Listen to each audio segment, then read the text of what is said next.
Hello, listeners. Thank you for joining us again on our Deployment Dudes podcast. We're here with another episode, and we've got our good friend Sean.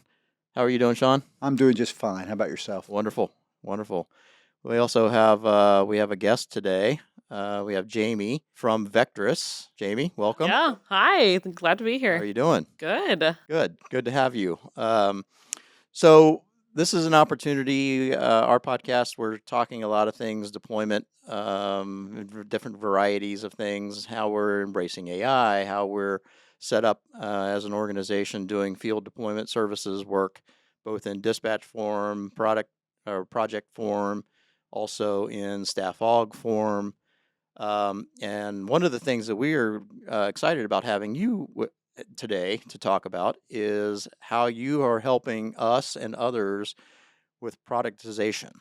So tell me a little bit more about Vectaris and what productization means to you and to our listeners. Yeah, of course. So Vectaris is a firm that specializes in helping B2B services firms, so IT services, consulting, any really service firm, take those services or portions of those services and make them into something that's more scalable or more productized, like we say. So something that used to be sold one-to-one can now be sold one-to-many, and really you get the scale that you're looking for without having to add headcount along the way. So this really helps improve your margins, increases the value of your company, and sets you up to have some subscription revenue or recurring revenue that helps people get off that hamster wheel of feeling like you always have to go, chase that next custom sale. Yeah. Can you share a story of an IT firm that successfully has transitioned to a productization model? Like what would that be? We have a couple good ones, but I will share. We had a IT services firm that focused more on like cloud services, network infrastructure, that type of thing. And they really saw an opportunity when they started to get asked a lot about monitoring 5G reliability at sites. And so they did this custom like they had always done, right? They went out, their sales team listened, found a good solution, and they would deliver it. And what they started to see was that they were delivering on that the same way every time, or pretty similarly every time in terms of that monitoring. So they created a software product that they could add into those engagements and improve their margins there. And then not only that, but they could also use that software product to go down market a little bit and sell that more as a standalone offering outside of their bigger consulting services if they didn't need some of the other things bundled together. So that really was a cool example of how they stumbled on a problem for their customer base, and then they took that opportunity to say, how can we create something that we can put into all of our engagements, make our engagements stickier, because now they also have a piece of software in there, and gives us the opportunity to expand to other customers that we maybe couldn't serve at scale before. Tell us a little bit about yourself and what do you do specifically for Vectaris? How long have you been there? What's your role and responsibility? Like every day you get up and you go in, and what are you doing? Yeah, great question. I should have started with this. So we work in two different ways. We either are coaching people, so we're helping organizations kind of build the capacity themselves to do this, or we do it for them in a consulting capacity. So that's kind of what Vectaris does in order to help people hit that scale that they want and hit those kind of benefits. Myself personally, I'm a productization coach. I've been with Vectaris for a little over 5 years now. And before that, I was a product manager myself. So I'd kind of been in the shoes of a lot of the people that I am coaching that are kind of boots on the ground doing that productization work. Nice. Awesome. So Sean, a question for you. We've engaged Vectaris obviously for our own productization. What do you see our use cases being, and how has it worked for us? Well, I think we certainly have some ambitious goals for productization, but it really focus at the end of the day on the customer. How do we make what we deliver consumable at scale for our customers? And our two primary product offerings today, or service offerings, are our field service offerings, which consist of project work and dispatch work, and then our field flex offerings, which is really staff aug and remote services. As Jaimie was just talking about with one of her other firms, what we found out, at least in a couple of those offerings, so specifically for dispatch and staff aug, is that we deliver those services pretty much the same way every time, with sometimes some unique twists and turns.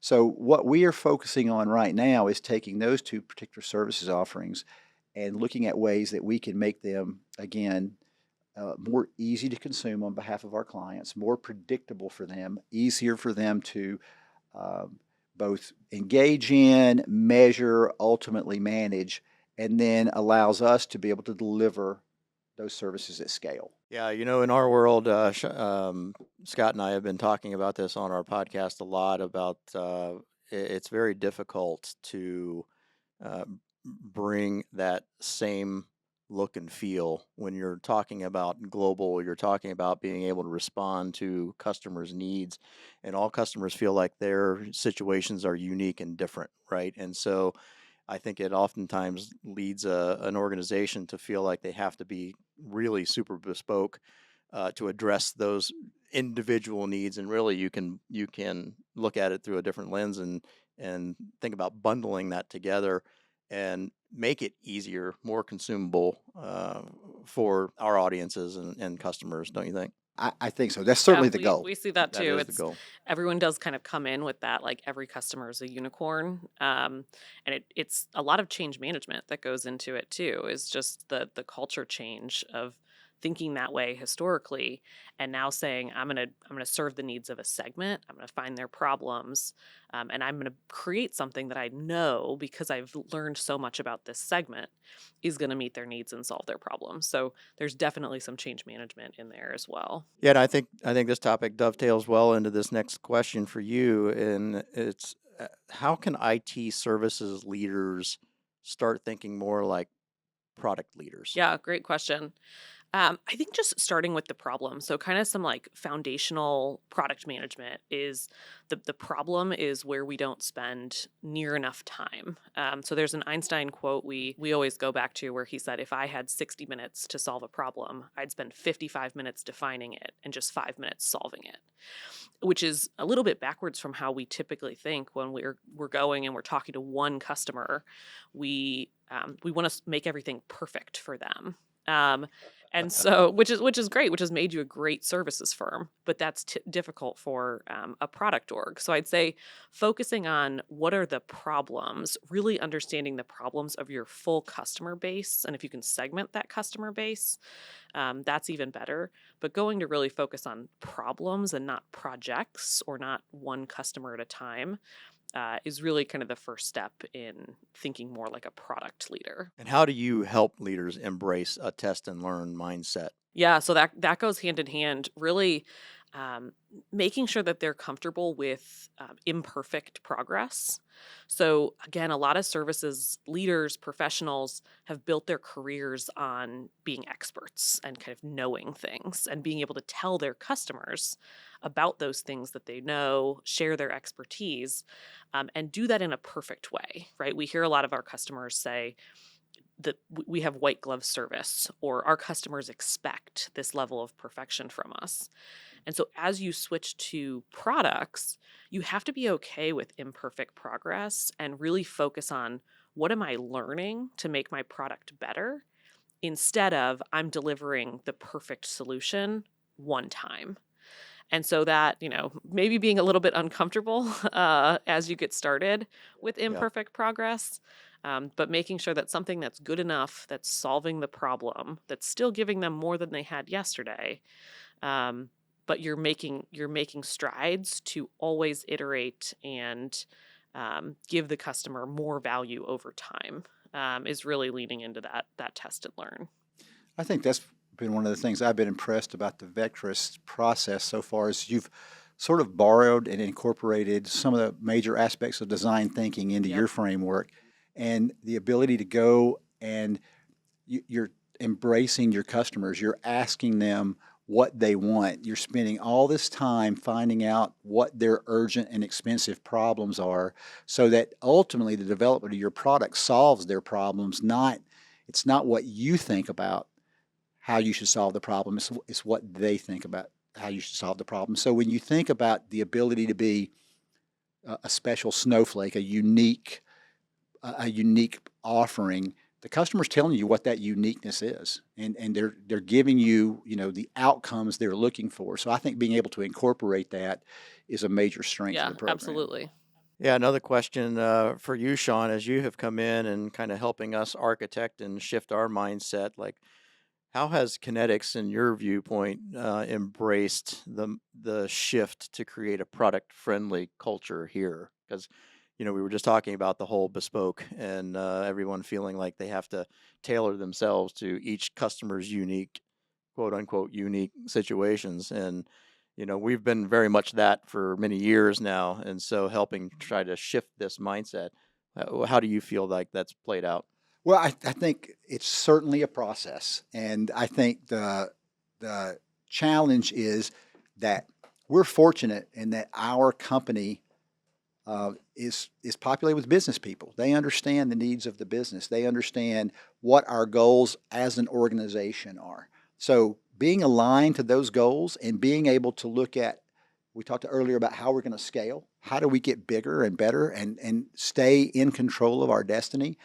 I think the willingness is there to do it. When you take a look at the 3 books from Vectaris, the Productization and Fearless and Commercialize, it talks about the unique challenges in your operations organization, in your sales organization, and those cultural changes that you have to overcome and you have to adapt to be able to productize. So again, we're not all the way through the process, but I've seen that the people who are going to have to change are beginning to make those changes. They realize the reason for them, and been very, very helpful in trying to make it happen. Yeah, it's almost like leaving your comfortable island, and jumping on your raft and trusting that there is another bigger world out there, and that you're going to land safely, and it's going to be much better than than this little isolated island that you were on before. Absolutely. Right? We call Use that little abundance thinking Oh. instead of scarcity thinking. So there is a name for it. Yeah, Okay. right. So thinking that there's more out there, like there's abundance, there's more to be had. You can, you can expand with productization, that it's not shrinking. And that's a lot of kind of the scarcity thinking and the fear that we talk about in the Fearless book that drives people away from productization, is just this scarcity mindset that really it's just, routine fears or financial fears or reputational fears that drive people, to think that. So leaning into abundance and there's more, exactly like you said, is what we try to get people to embrace. What was the analogy you used that you guys used in the book? It was talking about your piece of the pie doesn't get smaller. You just add more pies. Absolutely. Wow. I know Sean's read the Getting books. deep. Yeah, I know Sean's a star. That's what we're known for here on the Deployment Dudes podcast. So I love that.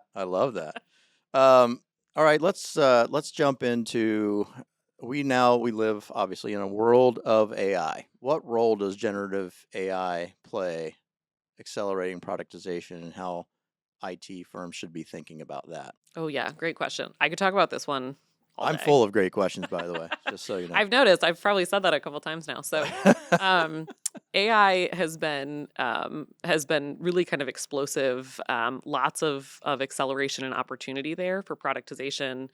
We're seeing people really with speed, right? You can do everything faster, reducing costs, reducing complexity a lot of times with with your solutions.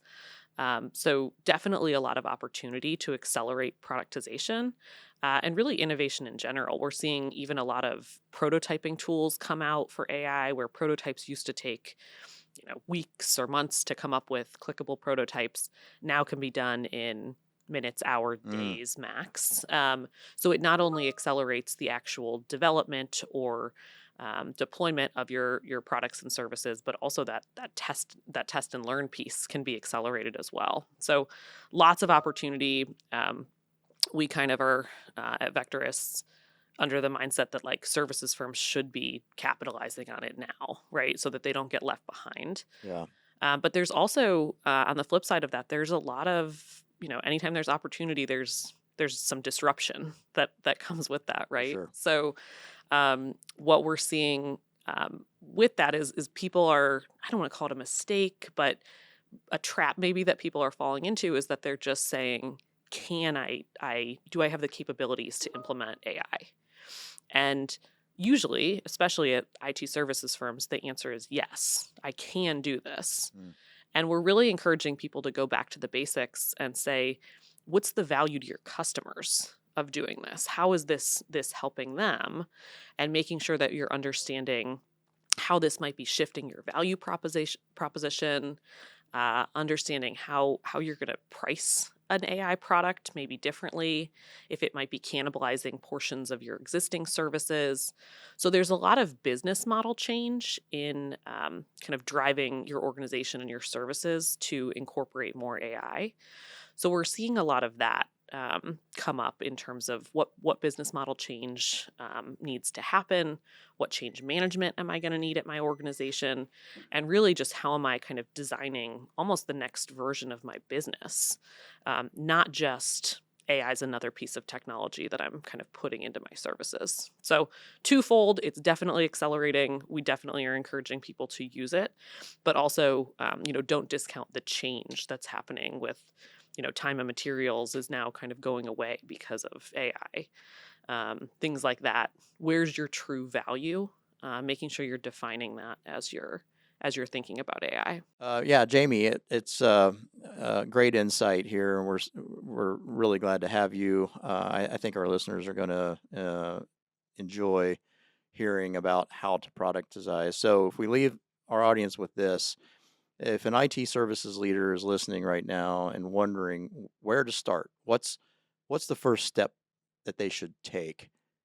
In your professional opinion, what's the answer to that? Yeah, I think, we always lean into think big, but start small. So start just thinking more about problems. What problems, if you asked your customers what their top problems were, what would those be?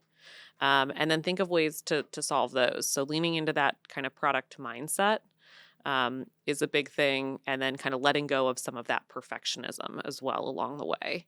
Are things I would say to get started. Vectaris has a free 5-minute diagnostic as well on our website that you can take that just assesses the main areas of the productized pathway as well as AI to give you just a sense of where you're at in terms of peers and what you might need to focus on more than others to make sure that you're successful. Well, everybody, that wraps up another episode of the Deployment Dudes podcast. So, Sean Fields, thank you for being here today. Enjoyed having you as a guest. And Jaimie Drennan with Vectaris, productization coach. Thank you so much for being here. Yeah, of course. Thanks for having me. Okay. See you next time.